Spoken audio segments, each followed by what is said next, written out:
Hello friends, Japan की history में आज हम एक ऐसी पावरफुल पर्सनैलिटी को डिस्कस करने वाले हैं जिसे जापान का द ट्रू लास्ट सैमुराई के नाम से भी जाना जाता है, जिसका नाम है साइगो ताकामोरी। आज के टॉपिक में हम इसे ही डिटेल्स में डिस्कस करने वाले हैं। तो चलिए बिना कोई देर किए लेट्स गेट स्टार्टेड।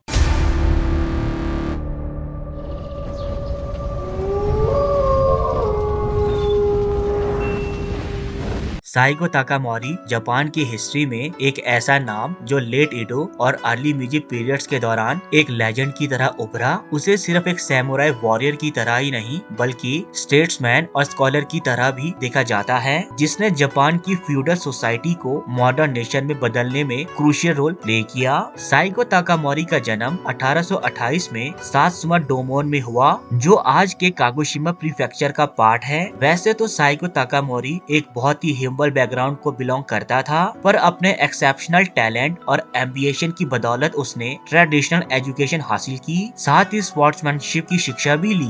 बचपन से ही साइगो अपने अनयूजुअल साइज और फिजिक के लिए फेमस था, जो 6 फीट टॉल और करीब 200 पाउंड्स का था। वैसे तो वो अपने कंपेनियंस में सबसे बड़ा था, बट उसका बिहेवियर बहुत ही ज्यादा काम और फ्रेंडली था। एक सैमुराई की सभी क्वालिटीज लाइक ब्रेवरी, जेनरसिटी और एक्सीलेंट स्पोर्ट्समैनशिप होने के कारण उसने ग्रेट नंबर ऑफ फ्रेंड्स और फॉलोअर्स को अट्रैक्ट किया। Saigo revere heaven and love man के प्रिंसिपल पर काम करता था, जिसने जैन बुद्धिज्म और नियो कॉन्फ्यूशियस से शिक्षा ली हुई थी। 40 की एज तक पहुंचने से पहले वो सात्सुमा फोर्सेस का कमांडर इन चीफ बन बैठा। वैसे तो साइगो ने बहुत से सीक्रेट ऑपरेशंस को अंजाम दिया, बट जिस इवेंट ने उसे हीरो बनाया वो शुरू हुआ जब लॉयल्टिस्ट एडमिनिस्ट्रेटिव सेटलमेंट से डिससेटिस्फाइड हो गए और उन्होंने मीजी रेस्टोरेशन के नाम से एक कूप अरेंज कर दिया। इस कूप में सभी लोगों ने बढ़ चढ़कर भाग लिया, जिसमें मास्टर्स, सैमुराई से लेकर फार्मर्स और ऑर्डिनरी पीपल भी शामिल थे। इन्होंने शिरोयामा की वॉल्केनिक पीक को अपनी डेस्टिनेशन बनाया, जो उनकी फाइनल स्टेप का स्टेज बनी।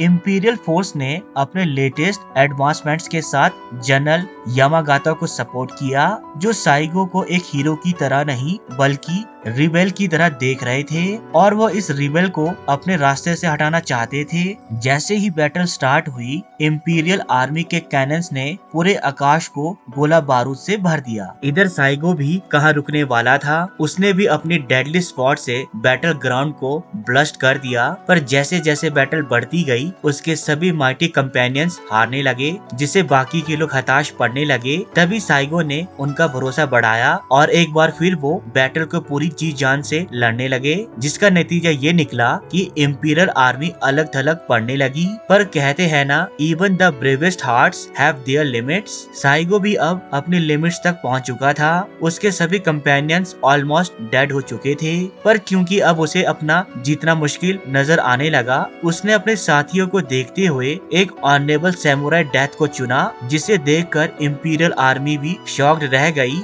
साइगो की डेथ के साथ उसका मॉडर्न जापानीज कल्चर में योगदान भी खत्म हो गया, पर आज भी उसकी ब्रेवरी और undying devotion to the code of bushido को याद किया जाता है। तो दोस्तों, ये था the great last samurai Saigo Takamori of Japanese history, जिसने न सिर्फ जापान के कल्चर को मॉडर्नाइजेशन की तरफ बढ़ाया, बल्कि अपने अनडिफीटिंग ब्रेवरी से सैमुराई की हिस्ट्री को बदल कर रख दिया। अभी के लिए इस वीडियो में इतना ही, मिलते हैं अपनी नेक्स्ट वीडियो पर। And please please please subscribe my channel, ताकि हम एक वंडरफुल कम्युनिटी डेवलप कर सकें। तब तक के लिए गुड बाय, मिलते हैं अपने नेक्स्ट वीडियो में।